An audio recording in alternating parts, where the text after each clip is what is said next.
welcome to the second meeting of the Kitabi Karwan Kitab Klub, everyone. And first of all, my apologies to everyone for the inordinate delay. There were just a few personal reasons due to which I had to do this.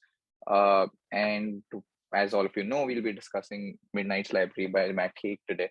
And first of all, just a quick disclaimer. I haven't read the last 30-40 pages of the book yet. So, I mean, I don't know if there are spoilers or not, but I mean, I wouldn't really mind like knowing if we end up talking about it as well. But I had been hearing about this book a lot from like a bunch of people and from people whose views I respected on the literary world. And I could clearly see why when I started reading the book that it clearly takes on actually not a very unique concept. All of us, I think, have at some point or the other thought about, experiencing those what if lives that we've had. But by just giving this an interesting turn of structuring it at the core of a library and letting people explore it, made a lot more sense to me.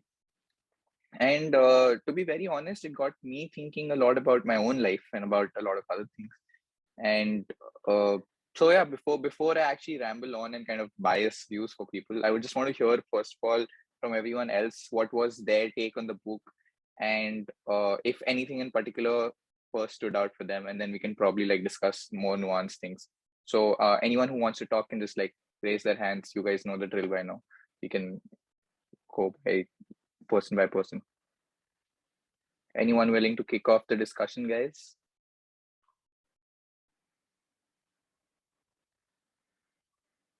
I don't know why Nimisha is highlighted in green, but Zoom thinks that Nimisha, you're talking and you're on mute. Is it? Oh, wait, do I have to ask people to unmute? Hi. No, I wasn't talking. I don't know why it was in green. I know, yeah, it's the box says you're on green. But anyway, now that you're on unmute, would you like to talk? Would you like to kind of just give your views on the book? Yeah, I read it like I think a while back. Right. So I'm just putting my thoughts together, opening up some notes I made. Oh, wow. I think yeah, no, not notes, but like when you read something, you pick up the quotes that something you like and you put that together. So I think when I read this particular book, I was I was going through this phase where I think everyone is going through that phase right now when you're on Instagram and you're looking at other people's life, that they are abroad or they're traveling or they're doing something, and then you feel like, okay, maybe I could have done that. This is the big FOMO movement.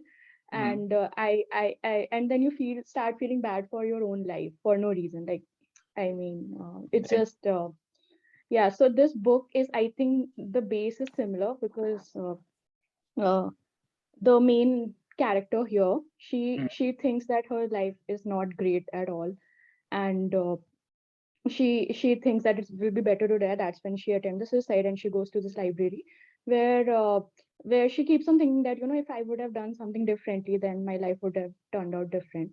And there she gets a reality check, kind of, that okay, like if you didn't break up with your boyfriend, if you would have married him, what would your life have been like? Like, she wasn't happy then also, and they go through different stuff like that.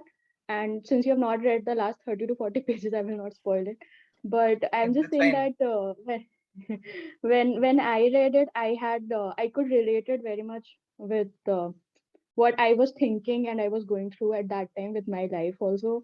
And I think it was very it's a good book, like, because it actually it's what is when you are on social media, that is, I think it's a great social media effect, that you think that if I would have done that and this would have turned out differently, I could have done that. So the major FOMO thing, I think it's a very it was very well written. I think it's very important for today's time, and it was very interesting to read, and there were a really nice quotes there. I guess that's what I will put it.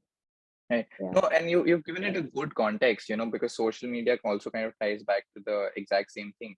I don't know where I read this. I think on some, ironically, on some Instagram post itself about how you shouldn't really be comparing your lives to Instagram posts, simply because, and I think all of us are guilty of it, where we end up posting only the positive parts of our life on social media, right?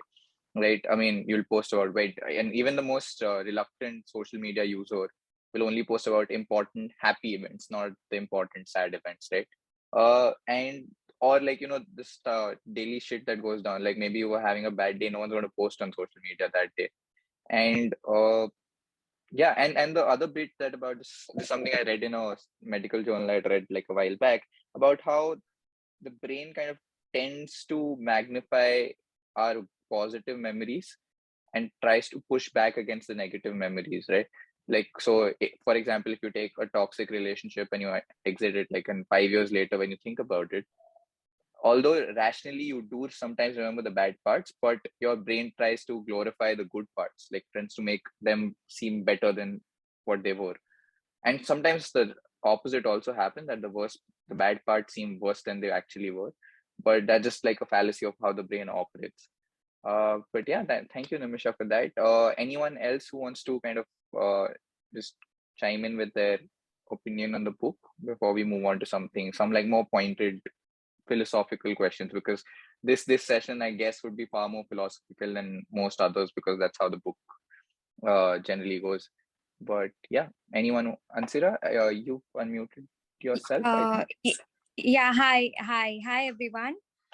So yeah, I read this book a while ago, and so in this Nora Seed, she tries on different life at the library, right?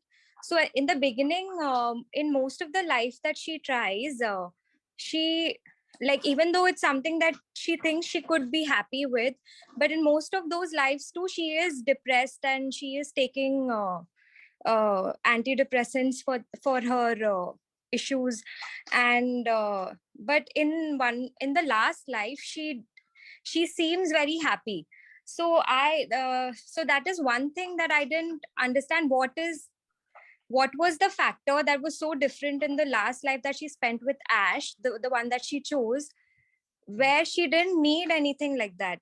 I mean, she has a child in that. Was it the fact that she has a child in that life, or because that is one life that she chose to leave because she felt that she didn't earn it? It's not because of other reasons, like,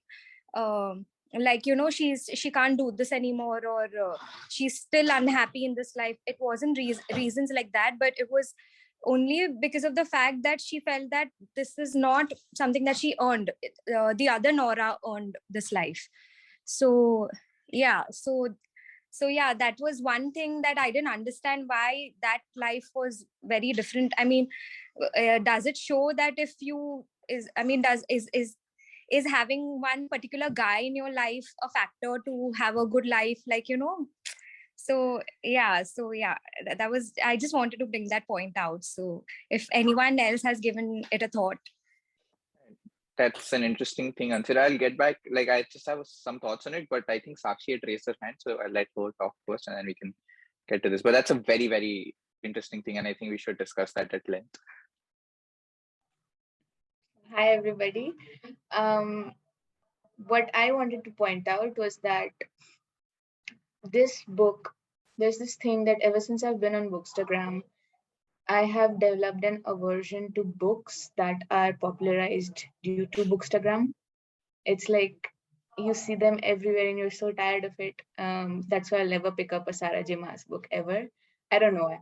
It's something subconscious. I don't know. But yeah, so this book as well.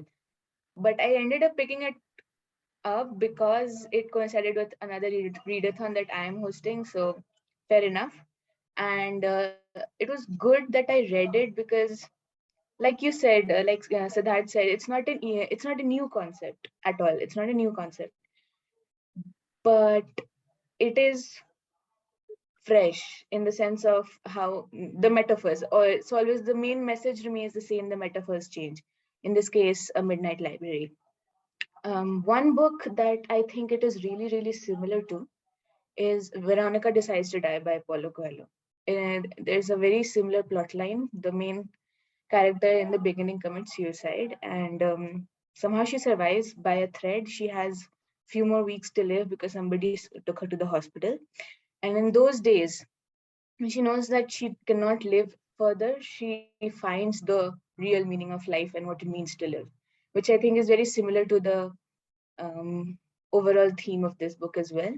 So yeah, it's not a fresh concept, but yes, the metaphors are new and they do work. So I guess it was a good book. It wasn't life-changing for me, but yeah, it was good. Right. Thank you, Sakshi.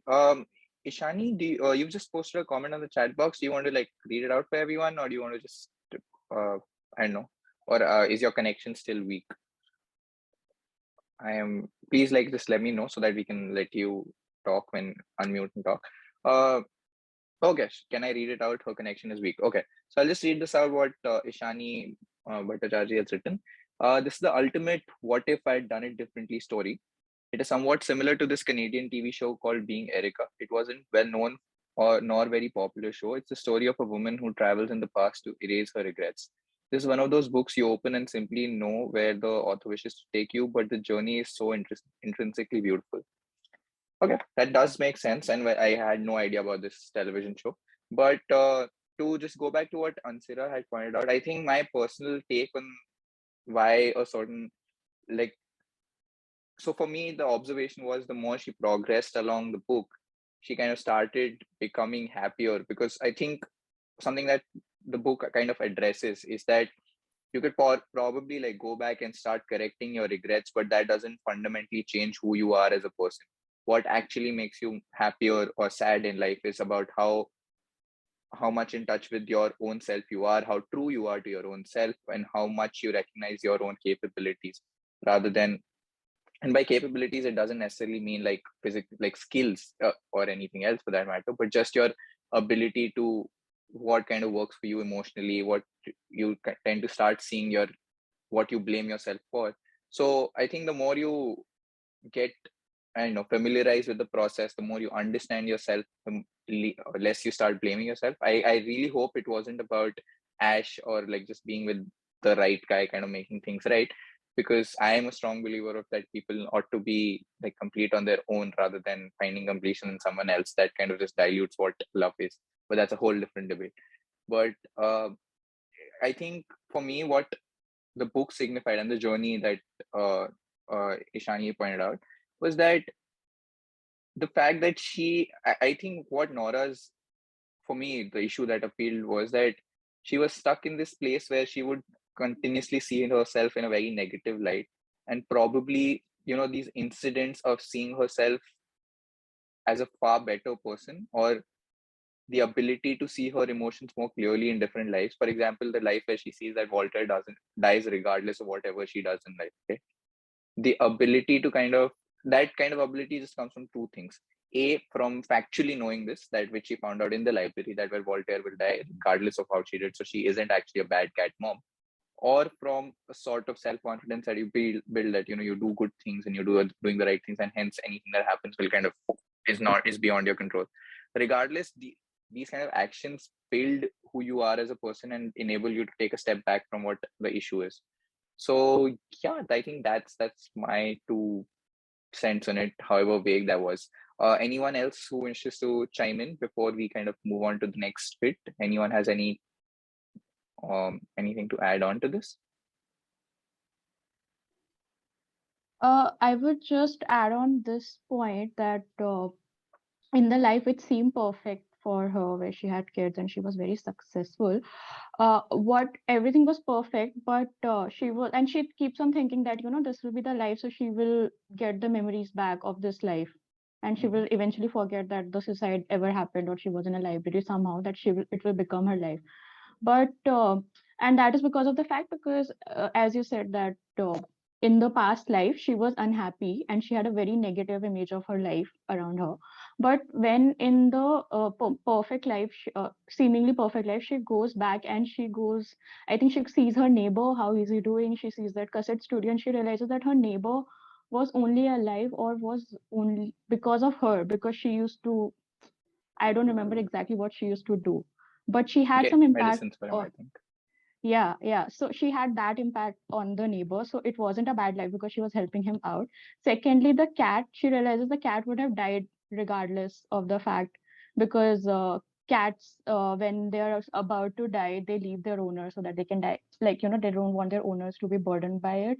So the cat didn't die because of the car accident. It died because it was going to die. It had some it had some disease, and she realizes that the cat had a good life because of her. So that was the second. Similarly, I think when she walks around, she realizes that her past life wasn't, she was seeing it in a very negative light, but she had changed some people's life and impacted it.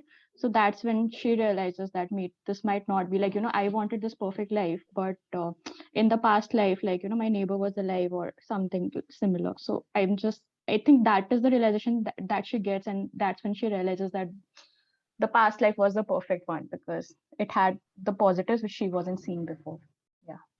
Right. That's how Okay. I would put it. I just have a quick sidebar, and with that, just to kind of fulfill my curiosity. I'm not a pet owner, or like I don't have pets in general, nor am I very fond of them. But is this fact about cats true? Like, I mean, do any of you who are like, I don't know, pet lovers or like interested in animals, is this actually true about cats and their psyche, that they kind of walk away from their owners or parents when they're about to die? I don't know. I'm just sorry. I'm just curious about it. I know it's kind of a sidebar. Anyone? Nope. So no one has any idea. Fine, I'll figure I it out. don't have pets either, but I'm a zoologist. Okay. So yeah, it's true. And it's got more to do with, it's not with the pet and owner thing, it's more about family. So even if it has kittens, an animal like that, even if it has kittens there and it knows it's going to die, it won't die near its kittens. It'll like go away from its kittens. So that's because it kind of thinks of you as family, not as owner. So. Oh, it's quite interesting to know. But okay, so I'm going to move on to something that I wanted to kind of discuss when I was particularly reading this book, and I'm very eager for everyone's view on this. So because one thing that I think the book doesn't really deal with is it only deals with long-term regrets, right? I mean, things that were way back in the past and that require substantial, I mean, which can't ordinarily be changed. Something like her, whether she becomes a swimmer or not, right? I mean, that requires her to go. I mean, theoretically, we can argue that maybe she can become a swimmer at age 38, 40, whatever age she was at, 20, 25. But most of her regrets seem to stem like from a long time ago, or like maybe the one with Dan stems from a while ago. And she wants to imagine a life where she actually hadn't taken that step. But it got me thinking about short-term regrets, or like regrets which are sort of fixable, right? To the extent that, say, hypothetically, you broke up with someone about a month ago over something, and would you ideally want to fix it and move on in life? So what's everyone's views on these kind of things? That after reading the book, has your opinion on kind of these kind of things changed? Or does it still belong to, well, whatever happens for a reason, the universe has got a plan for you and it's building you in the right direction? Or has it just gotten you to think a lot more about, say, these fixable regrets in life, which you could have possibly corrected? Say, for example, like I'm 26 right now, I'm 26. But if I had a regret, say, like I quit a job like a few months ago, right, in a particular sector, and I change fields and start doing something else, and I realize that maybe that's not what I want to do, or maybe I want to start a different career, and I can probably start doing that right now. Maybe not something as big as a swimmer, or something like maybe I can start taking a new degree or moving on different phases of life. Do you think that's just a human psyche playing on our, well, technically on our own mind, about how we want to live our lives, and we have these ideal versions of ourselves that we're pushing ourselves towards? Or do you think that just as Nora discovers that, well, all regrets, all fixing all regrets comes with its own set of regrets and complications? I don't know if I was clear with the line of thought that I was taking, but I would really want to hear from you. Yeah, Sakshi, please go for it.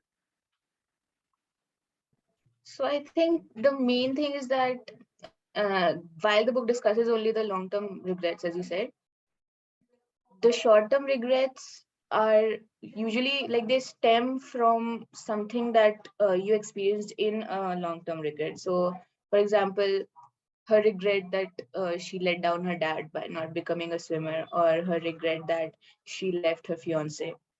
Those are big events in life, but when they happen, they change a deep part of your personality. Like it makes you constantly loathe yourself, or say disappointing her father made her think forever that yeah, she won't really amount to anything, that swimming wasn't a thing. It completely changes your psyche. even though you as a biological person are still capable, sorry, even if as a person you're like, as a biological person, you're capable of still resuming whatever it is that you want to resume, your mind simply doesn't work towards that, because it is so it has found a home in the fact that you can't. So that is the difference between a marathon runner who runs at the age of 100 and somebody who doesn't, because biologically or physically, we can say that, yeah, it doesn't matter. You can do whatever you want, but of course, the psyche is something that is unique to every individual. That cannot be common most of the times, and I think that changes the basic fact that the small regrets, they keep piling up because you don't let go of that large regret. I think that's what I think. Right. Okay. Anyone else? Anyone else who wants to chime in with something on this? Okay. Ideally I don't do this, but can we have people who haven't spoken up for like I know, either if you're shy over voice, to kind of send a text on the chat possible about your views on this, or anyone who wants to speak up, please feel free to kind of just unmute yourself and kind of start talking, because I think that's the way we'll be able to enjoy the book club the most. But as you said, I think Sakshi, taking forward from your point about, say, like just the parallel you drew about marathon runners, right? I think, I know, it actually gets me thinking about how, I mean, it's a different tangent from what the book talks about, but I think mental health is something that people don't really talk about a lot nowadays, even though like it's gained a lot of traction over the past 5 to 10 years. I think that people have started speaking up about the need for, I don't know, regular therapy or kind of having some sort of help to get you through things. But it's weird how much we underestimate the kind of impact events can have on the human mind, right?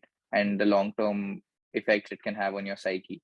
So yeah, I think that's another question that actually crossed my mind throughout when I was reading the book, that Nora was clearly depressed and was going through a lot. Was maybe a good therapy or like something that could have helped her out through all of this, and maybe taking corrective actions on that would have changed her life. Maybe that could have been something.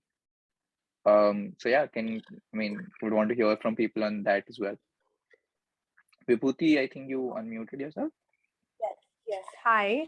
Yeah, hi. So I also read this book a while back, and although I've just started reading like in 2020, and I don't know, I've never analyzed a book, because like I started reading because I wanted to just get into the habit of it, and after a year, I picked this book up, and when following on your uh, idea that uh, maybe a mental health specialist or like a therapist could help her, I got to thinking, maybe I'm wrong or I don't know.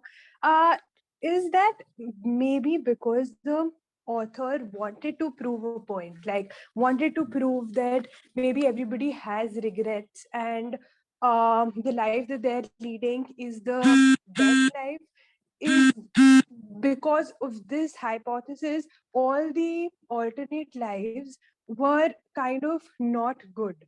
I mean, there could there could be a possibility that maybe one of the lives were good enough for her to stay, but I don't know, but maybe because that hypothesis was there, and maybe she wanted to maybe he wanted to say that, just prove, I don't know, maybe you could tell something more about this, or maybe if I am clear on my point. No, that does sort of make sense, but it'd be great if you could just like elaborate on it a bit, or probably like sum up what you were trying to say in like a couple of sentences so that everyone else can take forward. the same? Yeah, so she had opted for a lot, like many lives, she was and in she was successful. I mean, as a swimmer, she was like very good. And as when she goes to Antarctica, or like the polar mission, there also she was, she was in a good and stable position. And all of the lives were, but at the end of the day, none of the lives were as good as she wanted them to be. But there could have been a possibility, because the Midnight Library was infinite and there were a lot of lives. Maybe there could be some life which was good enough for her than the actual life where she had committed suicide. I mean, there could be one possibility. Maybe the author could have talked a little about that. Maybe just give a hint, or just talk, or maybe address the fact to give another option to the reader. But Vibhuti, I think the point of the book would, I don't know, I mean, it logically does make sense, right? What you're saying, that, I mean, theoretically, yes, if there are infinite lives, there would ideally be that at least one more life, which would be better. But then I think the point of the book would have, I don't know, as a narrative tool, it wouldn't have really made sense to kind of go ahead with it, right? Because that kind of leaves the message that there's always going to be a possibly better life. So it might lead people to think about the fact that, well, let's just change our life from this to that. I think the point is that, well, your current life could actually be that better life, simply if you start living or start accepting yourself the way you are and start fixing who you are. Not fixing, maybe fixing is an incorrect term to be used in this context, but to kind of just come to terms with who you are as a person, and to embrace yourself for what you how you do things. To just to kind of carry forward from what I think was Vibhuti's point, and thing that we were discussing about how theoretically there were certain kind of, the idea of having another better life could have been a possibility that was explored, but I don't know if it really fit within the narrative that the author was trying to push for, right? So yeah, does anyone else have any views on this particular chain of thought?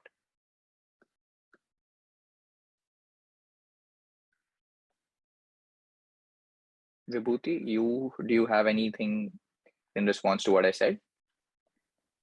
I think your point definitely makes more sense, and it just fits with the idea of amending or accepting yourself. And maybe with example, like author just gave examples to maybe say that you can still accept yourself and be happy. And yeah, I mean, it does make more sense. Right, but it also does. It also makes me curious about something, that whether do we think that there, without, say, I don't know, without making substantial changes to your life, do you think there's a possible alternative life that exists for you where you would be even like a 0.001% happier than who you are? I mean, that's just an interesting philosophical discussion to have in that sense. And yeah, in fact, it opens up a can of worms when you think about it. Not this limited bit, but uh, oh, sure, Ansara, please don't worry about this. You can leave. It's not a problem. But yeah, sorry. The point that I was making was, it's a very interesting way of looking at things, that, we spoke about how in our current lives we can sort of, I don't know, embrace ourselves for who we are, embrace our flaws, our successes, our good sides, our bad sides, and kind of keep, finally reach a stage where we believe this is our happiest life. But then it's the classic ship of thesis problem, right? For anyone who's unaware of what it is, there was this, I forgot which mythology or which culture came up with it, but essentially the problem goes like this: that you have a ship and you replace one part of the ship with another, right? Like example, the steering wheel or the cabin, you replace it with a newer cabin, and eventually you replace each part of the ship so that none of the parts from the original ship remain. So is this a new ship, or is this just the old ship with some repairs, right? And it's been a classical problem. No one's ever philosophically able to come up with an answer. I mean, everyone has their own sides, but the same parallel kind of comes back to this very book, or the idea that the book is trying to put forward, that say when you start fixing yourself, right? Is it a different life that could have existed where I mean, for example, in this very book, could Nora have just woken up directly just jumped into a book wherein she has fixed all these problems in her life and just carries on much happier? Or where she hasn't had these experiences, right? This entire idea of exploring the library and going to different lives. Is that a possible world as well? And is that a different world from the world which she goes back to eventually? Thoughts, guys?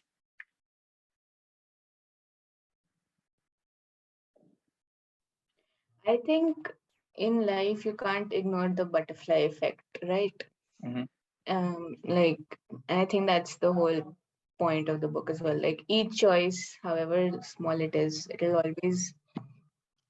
always make a difference in your life, and you don't know how big that choice is going to be. Like traditionally, there are big choices in life. Say which college you're going to, who you're going to marry, and you think those are the ones that matter. But there are little choices you make every day, like calling up somebody, calling up a friend, an old friend, or turning up to a meeting, or not turning up to a meeting, which you think are very small choices, but they might make really big changes in your life later on, because you don't get to see the result unless it has happened.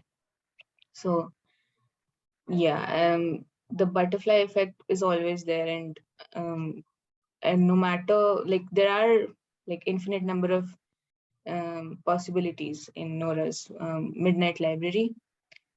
And even in those infinite number of possibilities, like, we can keep speculating that there could be a universe like this, there could be a universe like that. Of course there could be, but in each of them, um, she the deciding factor is that she ends up at one point, that she each book changes one particular decision, and not all the decisions in one life. So changing one decision, yes, it changes a lot, but making the choices after that one decision still is like still keeps changing and branching out the reality. So yeah, I think even if there are like infinite possibilities, one thing will remain common, is that there will always be good and bad choices, and she won't always get to like redo each choice that she has made. Right. Interesting. Anyone else?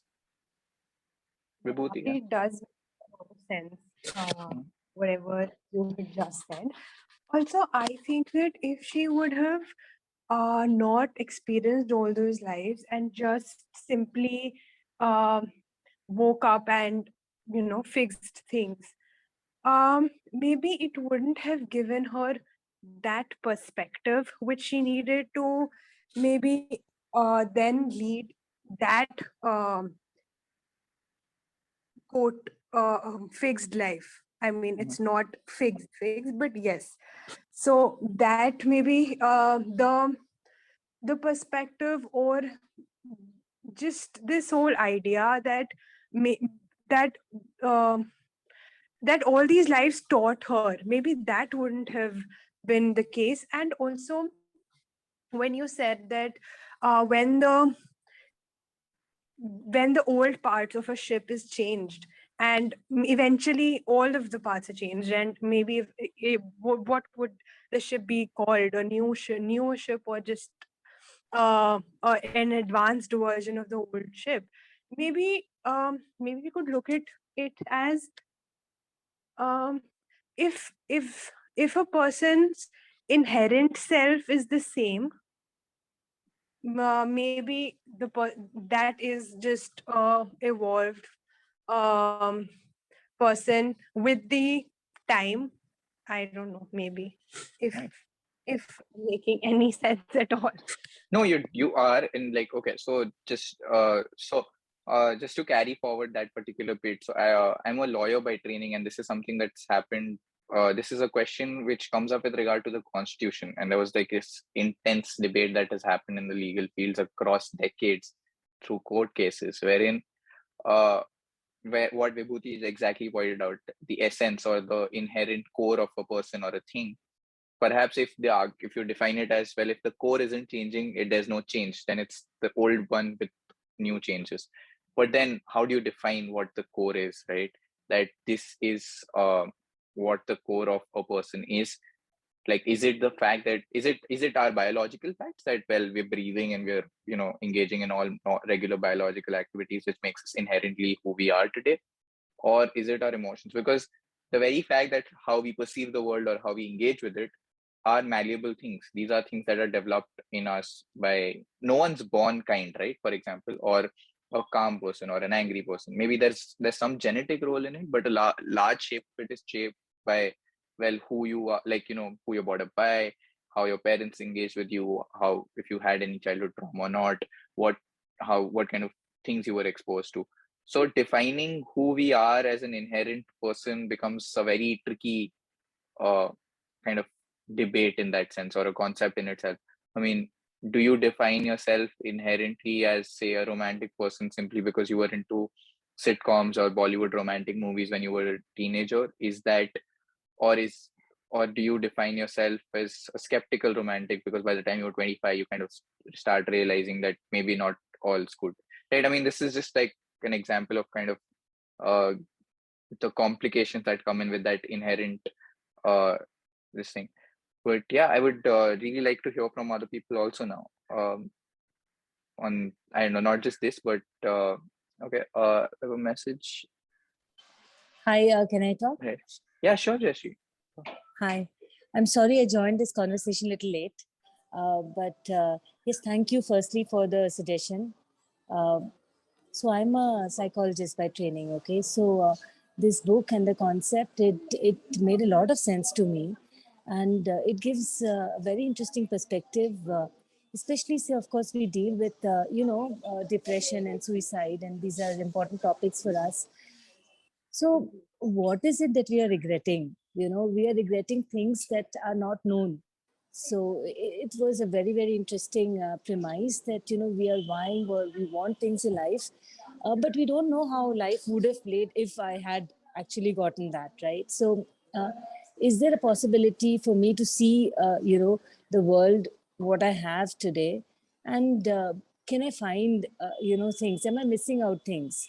So it's also like, the way I want to look at the world, that is what I see. So if I want to see with a lens which is, which is sad, upset, depressed, everything looks like that. But in the same life, there is a possibility that, I can look at, life differently. So living your regrets and, exploring different aspects of your life, and also understanding that maybe, what I thought about that particular situation or that particular person may not be the real case. It could be something else, right? So I think it was a very, very interesting idea and a concept. I also enjoyed some aspects about the book.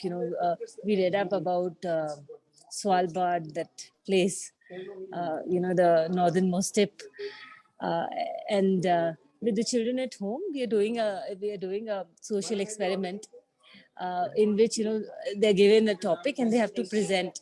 So a lot of my topics have been taken from this. We did try the Schrodinger's.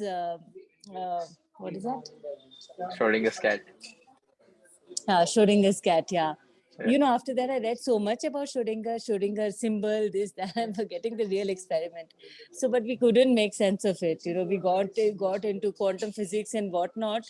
But I said the idea is maybe, at least in our context, maybe that, the choices in our life, sometimes we can, decide. We can decide, whether the cat is dead or the cat is alive. So in that context, we try to understand. But yes, the little bit that I followed this discussion right now gives a lot of points to think about. So, yeah. Right. Okay. Thank you, Jashi, for that. Like, I mean, as a psychologist, I think your inputs are very, very welcome here. about all of this. And just to kind of just quickly add on to the Schrodinger's cat, this thing for any, I mean, I did this for my 11th, 12th physics, so I just remember this because I was very fascinated by quantum physics. If I'm not wrong, so basically the problem comes from when you're examining something as small as an electron, right? And you look at it through whatever kind of microscope you're using. So light in itself is a form of energy that hits the electron, then travels into your eye for you to see it. Now, the problem is when the electron is moving and a particular or ray of light hits it, you can either determine its momentum or speed or where it exactly is, but not both, because the moment the light ray hits it, one of the two changes, either its position or its speed. And that's where Schrodinger's entire theory comes from, that you can know one of the two, but not both. And that's where the experiment was the source for this kind of thinking. And I think that kind of that's very interesting to apply for life as well, right? And for this particular situation, obviously there are so many variables in life, but just when you think about it, for every decision, you can't really know both sides of the decision. And the only way to kind of know even one is to actually make that decision in the first place. So if you can't really know how your life would be if you don't take up that job or you take up, but you can know at least one side of it by doing one of those two things, I guess. But something that I'd been thinking a lot about since I read the book was particularly in relation to suicidal thoughts, right? I mean, it's a very less spoken aspect about in today's world, where I think it's not necessarily in terms of people being suicidal about wanting to kill themselves and reaching that particular stage where they're actually taking active actions towards it or making those decisions, but the fact that there are those random building moments towards it and how possibly we could prevent it. But that's not really a point for this book club meeting to discuss right now. We could possibly discuss it later. We sort of are, I think, not running out of time, but we sort of, I think everyone has spoken about the book. So unless everyone wants to kind of just chime in with something else, I think we should end up wrapping up the session. Is there anyone else who wants to talk about something about the book, or like they think? No, I'm curious. What is the next book?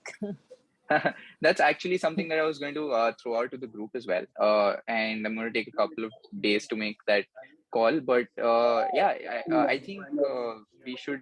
Are there any suggestions about what book we could possibly read?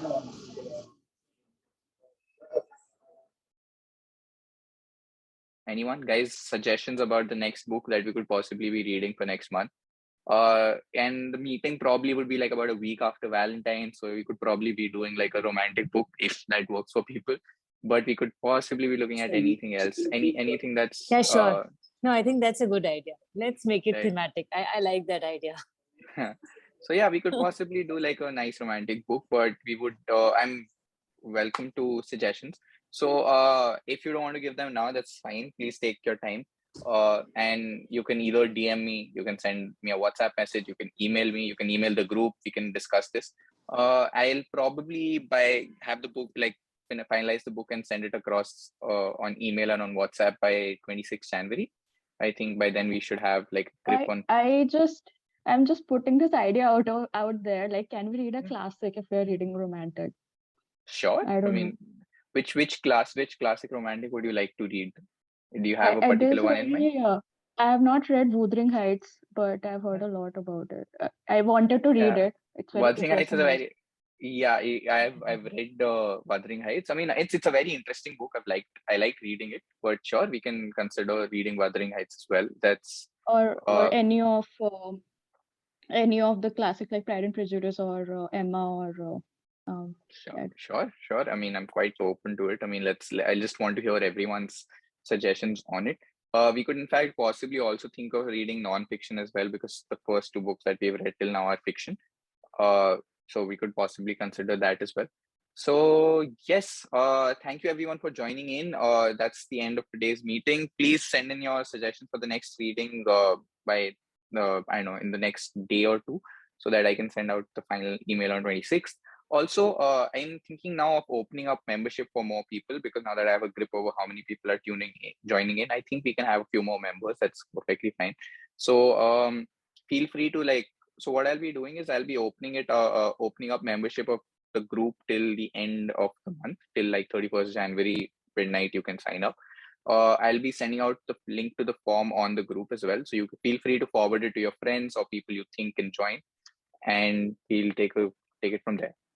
Cool. Thank you so much. How Thank many you everyone. members are there, Siddharth? How many So members are there in this club right now we have about 65 people who've signed up. We had about 22 people show up on the first meeting. We had about 10 to 20 to 15 people show up on this one. So I'm assuming like about 20%. 20% is also a very high estimate. About 15% of the people show up. So I think we can very easy. So in the past, I've done like hosted meetings where I've had 90 to 100 people in the room, and we've been able to have like very peaceful discussions. So that's the peak of what I think we can have a good discussion with. So as of now, initially I was very skeptical about doing that same numbers with this with the structure that I was trying to create, but now I think we can have a bit more people.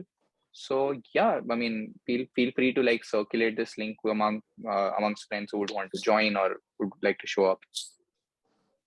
Sure. Perfect. Thank you everyone for joining in. Bye-bye. Bye-bye.